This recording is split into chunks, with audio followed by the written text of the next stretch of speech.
జిల్లా కాగజ్ నగర్ డివిజన్ పరిధిలోని దరిగాం అటవీ ప్రాంతంలో 3 రోజుల వ్యవధిలో 2 పులుల మృతితో అటవీ శాఖ అధికారుల్లో కలవరం మొదలైంది. గత 3 రోజుల క్రితం ఆధిపత్య పోరులో K15 అనే 7.5 ఆడపులి మృతి చెందింది. మరో పులి గాయపడింది. దీంతో గాయపడ్డ పులి కోసం సెర్చ్ ఆపరేషన్ ప్రారంభించారు ఫారెస్ట్ అధికారులు.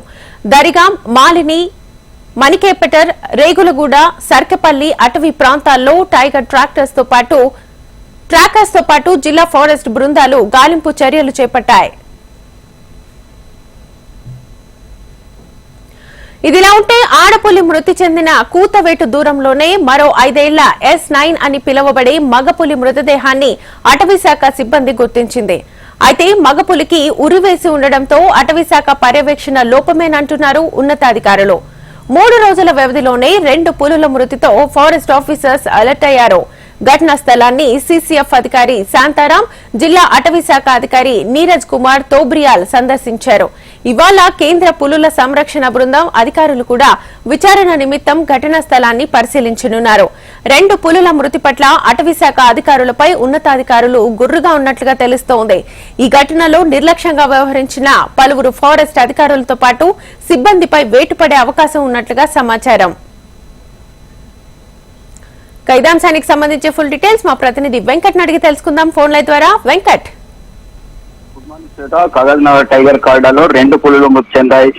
మృతి పైన చాలా అనుమానాలు వ్యక్తం చేస్తున్నారు అధికారులు. మరోపక్క విచారణ చేపట్టారు. కేంద్ర పుల్ల సంరక్షణ బృందం కూడా చేరుకుంది. మొత్తానికైతే కొద్దిసేపటి క్రితమే PCCF దోబ్రియాలు కూడా ఘటనా స్థలానికి చేరుకున్నారు. మృతి చెందిన పులి 3వ పులిగా అనుమానిస్తున్నారు. 4 రోజుల క్రితం కిందట మధ్య జరిగిన పోరాటంలో K15 మృతి చెందింది. నిన్న మరో పులి S9 మృతదేహాన్ని అధికారులు గుర్తించారు. కాగజ్ నగర్ మండలం దారిగాం అటవీ ప్రాంతంలో పుల్ల మధ్య జరిగిన భీకర పోరులో K15 అనే పులి ఆడపులి మృతి చెందింది. అయితే ఈ ఘటనలో మరో పులి గాయాలయ్యాయి. దాన్ని అధికారులు ట్రాప్ కెమెరాలను కూడా పరిశీలిస్తున్నారు. ఈ నేపథ్యంలో మరో పులి ఎలా మరణించింది అనే కోణంలో మాత్రం విచారణ చేపట్టారు. సంఘటన స్థలానికి కూడా చేరుకున్నారు. మరణించిన పులి మెడకు క్లచ్ వైర్ ఉన్నట్లు అధికారులు గుర్తించారు. దీంతో పులి పోరాటంలో చనిపోలేదని, వేటగాళ్ల ఉచ్చుకు బలైందని మాత్రం అధికారులు భావిస్తున్నారు. ఈ విషయంలో ఎవరు కూడా అధికారులు నోరు మెదపడం లేదు.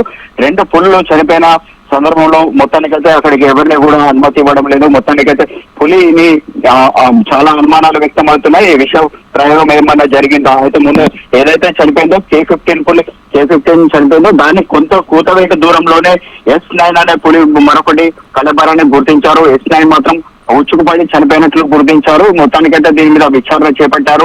ట్రాప్ కెమెరాలు ఉంటాయి. మొత్తానికైతే ట్రాప్ కెమెరాలో కూడా రోజు పర్యవేక్షణ ఉంటుంది. ఒక పక్క ఎనిమల్ ట్రాకర్ టీములు కూడా ప్రాంతంలో పర్యవేక్షిస్తుంటాయి. దీనికి సంబంధించి మొత్తానికైతే కొంత గోప్యత పాటిస్తున్నారు. అధికారులకు తెలిసే జరిగిందని చెప్పి కొంత అనుమానాలు వ్యక్తమవుతున్నాయి. ఈ కోణంలోనే విచారణ జరుగుతుంది. అధికారులు మొత్తానికైతే సిబ్బంది పైన ఉన్నతాధికారుల మీద వేటు వేసేందుకు కూడా ఉన్నతాధికారులు సిద్ధమైనట్లు తెలుస్తుంది. మొత్తం అధికారుల్లో కూడా కలవరం మొదలైంది.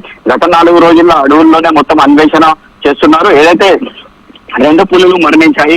K15 తోని పోరాటంలో ఏదైతే గాయాల పాలైందో ఆ పులి ఎక్కడుందనే కోణంలోనే విచారణ కొనసాగుతుంది. మొత్తానికైతే అడవులను జల్లెడ పడుతున్నారు.